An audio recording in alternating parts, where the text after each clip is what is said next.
నమస్తే, welcome to Sakshi exclusive. Hi friends, మన దేశంలో చదువుకున్న ఎంతోమంది యువకులు రోజుకి 8 నుండి 10 గంటల ఆఫీసుల్లో కష్టపడినా నెల తిరిగేసరికి 20-30 వేల జీతం అందుకోవడం గగనతలం అయిపోతుంది. కానీ ఓ యువకుడు మాత్రం కేవలం చెత్త సేకరించే పబ్లిక్ క్లీనర్ ఉద్యోగం చేస్తూ, ఇంకా చెప్పాలంటే చెత్త ఏరుకుంటూ ఏకంగా నెలకు 50,000 రూపాయల వరకు సంపాదిస్తున్నాడు. అవునండి బాబు, వినడానికి ఆశ్చర్యంగా ఉన్నా ఇది అక్షరాల నిజం. దుబాయ్లో నివసిస్తున్న ఓ భారతీయ యువకుడు తను చేసే ఉద్యోగం, తనకు వచ్చే జీవితం గురించి సోషల్ మీడియాలో ఓపెన్గా షేర్ చేసిన విషయాలు ఇప్పుడు ఇంటర్నెట్ను షేక్ చేస్తున్నాయి. అసలు ఎవరు ఆ యువకుడు? దుబాయ్లో క్లీనింగ్ ఉద్యోగం చేసే వాళ్ళకి జీతాలు ఎలా ఉంటాయి? నెటిజన్లు అతనిపై ఎందుకు ప్రశంసల వర్షం కురిపిస్తున్నారో వివరంగా ఈ స్టోరీలో చూద్దాం.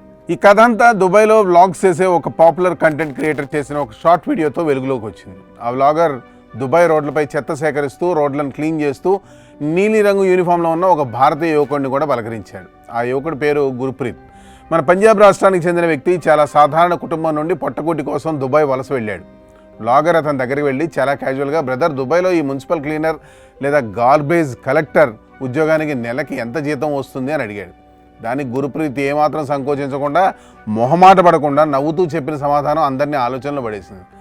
తనకి నెలకి ఫిక్స్డ్ శాలరీ కింద 1300 దీరామ్స్ వస్తున్నాయని గుర్ప్రీత్ చెప్పాడు. మన భారతీయ కరెన్సీలో లెక్క గడితే అది దాదాపు 29,000 రూపాయలకు సమానం. అయితే కథ ఇక్కడితో అయిపోలేదు. ఇది కేవలం బేసిక్ జీతం మాత్రమే. దీంతోపాటు రోజుకు 2 గంటల చొప్పున ఓవర్ టైం డ్యూటీ కూడా చేస్తానని, దానివల్ల నెలకు అదనంగా మరో 400 నుండి 500 దీరామ్స్ వరకు వస్తుందని చెప్పాడు. అంటే దాదాపు ఇంకొక 11,000 రూపాయలు యాడ్ అవుతాయి. అవి కాకుండా డ్యూటీ చేసేటప్పుడు అప్పుడప్పుడు అక్కడ ఉండే స్థానికులు ఇచ్చే టిప్స్, ఇతర అలవెన్స్లు అన్నీ కలుపుకుంటే ప్రతి నెల సుమారు 2,100 నుండి 2,200 దీరామ్స్ వరకు తన చేతికి అందుతాయని గుర్ప్రీత్ వివరించాడు. అంటే మన ఇండియన్ మనీలో దాదాపు 47,000 నుంచి 49,000 రూపాయలు అన్నమాట. ఒక సాధారణ క్లీనింగ్ ఉద్యోగం చేస్తూ నెలకు 50,000 వరకు సంపాదించడం చూసి వ్లాగర్తో పాటు ఈ వీడియో చూసిన నెటిజన్లు అంతా షాక్ అవుతున్నారు. ఇక్కడ ఇంకో గొప్ప విషయం ఏంటంటే, ఈ సంపాదన మాత్రమే కాదు, కంపెనీ వాళ్ళే ఉచితంగా వసతి, మెడికల్ ఇన్సూరెన్స్ కూడా అందిస్తారట. అంటే రూమ్ రెంట్ ఖర్చులు కూడా మిగిలినట్లే. కేవలం ఫుడ్ ఖర్చులు మాత్రమే గుర్ప్రీత్ చూసుకోవాల్సి వస్తుంది. ఈ లెక్కన అతను ప్రతి నెల కనీసం 35,000 నుండి 40,000 రూపాయల వరకు తన సొంత ఊర్లో ఉన్న కుటుంబానికి పంపించగలుగుతున్నాడు. ఈ వీడియో సోషల్ మీడియాలో పోస్ట్ చేసిన కొద్దిసేపట్లోనే లక్షలాది వ్యూస్, వేలాది కామెంట్స్తో విపరీతంగా వైరల్ అయితే అయింది. నెటిజన్లు గుర్ప్రీత్ నిజాయితీని, అతని కష్టాన్ని చూసి ఎంతో అప్రిషియేట్ కూడా చేస్తున్నారు. చాలామంది యువకులు చిన్న ఉద్యోగాలు చేయడానికి నామోషిగా ఫీల్ అవుతుంటారు, కానీ గుర్ప్రీత్ తను చేసే పనిని ఎంతో గౌరవిస్తూ, ముఖంలో ఎలాంటి బాధ లేకుండా అంత హ్యాపీగా సమాధానం చెప్పడం అందరి హృదయాలను గెలుచుకుంది.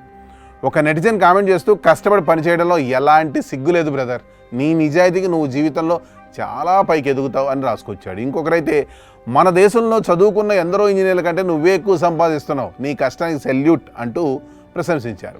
ఈ స్టోరీ మనకు నేర్పే ఒక్క నిజం ఏంటంటే, చేసే పని ఏదైనా సరే అందులో శ్రమించే గుణం, నిజాయితీ ఉంటే అది ఎప్పుడూ మనల్ని తక్కువ చేయదు. పరాయి దేశంలో ఉంటూ ఎన్నో కష్టాలను ఓర్చుకుంటూ రోడ్లపై చెత్త ఏరుకుంటూ కూడా తన కుటుంబాన్ని పోషిస్తున్న ఈ పంజాబ్ యువకుడి ప్రయాణం నిజంగా ఎందరికో స్ఫూర్తిదాయం. దేశం కాని దేశంలో అంత కష్టపడుతున్న గుర్ప్రీత్ లైఫ్ స్టోరీపై మీ అభిప్రాయాన్ని కామెంట్స్ రూపంలో తెలియజేయండి. That's all for today. This is Harikrishna signing of a Sakshi exclusive.